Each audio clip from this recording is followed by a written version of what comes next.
தற்போது கிடைக்கப்பெற்ற முக்கிய தகவல். இதுவரை அதிமுகவிலிருந்து திமுகவிலே இணைந்த முக்கியமான தலைவர்களின் பட்டியல். நண்பர்களே, நம்ம போடக்கூடிய வீடியோக்கள் உங்களுக்கு பிடிச்சிருக்கு அப்படின்னா லைக் அண்ட் சப்ஸ்கிரைப் பண்ணிக்கங்க.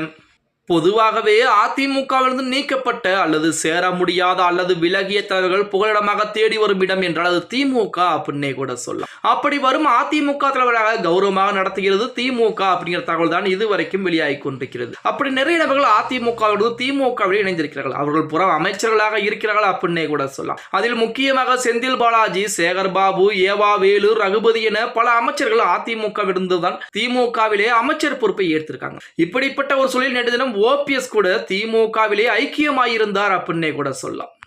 இதில் முதலாளாக ஈரோடு மாவட்டத்தின் மூத்த தலைவரான சு முத்துச்சாமி அவர்கள் எம்ஜிஆர் அமைச்சரவையிலே போக்குவரத்துறை அமைச்சராக பணியாற்றிய அனுபவம் கொண்ட இவர் தற்போது திமுகவின் வீட்டு வசதி மற்றும் நகர்ப்புற வளர்ச்சித்துறை அமைச்சராக இருக்கிறார். இவரை போலவே அதிமுகவின் ஆரம்ப காலத்தில் இருந்த ஏவா வேலு இன்று திமுகவின் மிக முக்கிய துறையான பொதுப்பணித்துறை நெடுஞ்சாலைத்துறை அமைச்சராக இருந்து கொண்டிருக்கிறார். தென் தமிழகத்தின் குறிப்பாக சிவகங்கை பகுதியில் ஒரு காலத்தில் அதிமுகவின் அசைக்க முடியாத சக்தியாக இருந்த ராஜகண்ணப்பன் 1991-96 அதிமுக ஆட்சி பொதுப்பணித்துறை அமைச்சராக பணியாற்றியவர். தற்போது இவர் திமுக அமைச்சரவையிலே பால்வளம் மற்றும் பால் பண்ணை வளர்ச்சித்துறை அமைச்சராக இருக்கிறார். அதே போல அதிமுகவில் அமைச்சராக இருந்த எஸ் ரகுபதி இன்று திமுகவின் சட்டத்துறை அமைச்சராக மிக முக்கியமான பொறுப்பிலே இருந்து கொண்டிருக்கிறார்.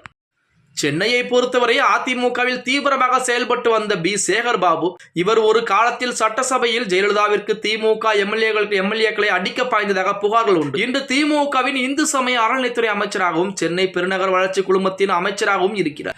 அதேபோல் ஐ. பெரியசாமி மற்றும் எம்.ஆர்.கே. பன்னீர்செல்வம் போன்றோரும் தங்களின் அரசியல் பயணத்தின் தொடக்க காலங்களில் அதிமுக பின்னணி கொண்டவர்களாக இருந்திருக்கிறார்கள். அதன் பிறகு கலைஞர் காலத்தில் திமுகவிலே இணைஞ்சிருக்காங்க.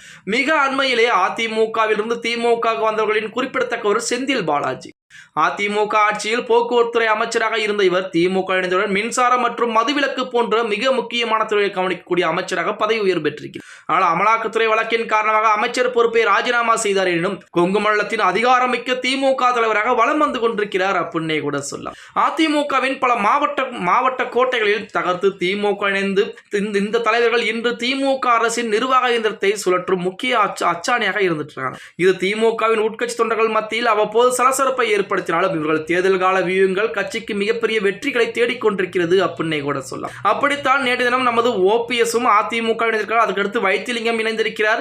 இன்னும் நிறைய நபர்கள் என்பது அதிமுகவிலிருந்து திமுகவிலே இணைந்திருக்கிறார்கள் அப்படின்னே கூட சொல்லலாம். திமுக இருக்கக்கூடிய முக்கால்வாசி அமைச்சர்கள் ஒரு காலத்திலே அதிமுகவில் பயணித்தவர்கள் அப்படிங்கிற மாதிரி தகவலாம் இணையதளங்களிலே உலா வந்து கொண்டுதான் இருக்கிறது. ஓகே கைஸ், வீடியோ பிடிச்சிருந்தா மறக்காமல் லைக் பண்ணுங்க. அப்படின்னு இந்த வீடியோ உங்கள் ஃப்ரெண்ட்ஸ் அண்ட் ஃபேமிலிக்கும் ஒரு ஷேர் பண்ண மறந்துடாதீங்க.